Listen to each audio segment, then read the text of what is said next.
தென்காசி சதுரங்க பெற்றோர் கூட்டமைப்பு தென்காசி மாவட்ட சதுரங்க கழகத்துடன் இணைந்து குத்துக்கல் வலசை SRR மகாலில் இன்று மாவட்ட அளவிலான சதுரங்க போட்டிகளை நடத்தியது.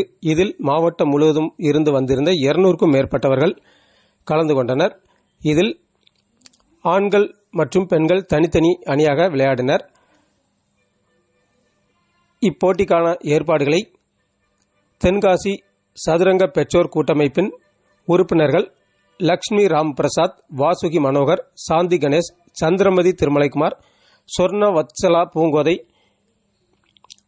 ஆகியோர் இணைந்து ஏற்பாடு செய்திருந்தனர். இதில் மாவட்டம் முழுவதும் இருந்து வந்திருந்த 200க்கும் மேற்பட்ட நபர்கள் இன்று காலை 9 மணி முதல் மாலை 4 மணி வரை பல்வேறு சுற்றுப்பிரிவில் விளையாடி தங்கள் திறமைகளை நிரூபித்தனர்.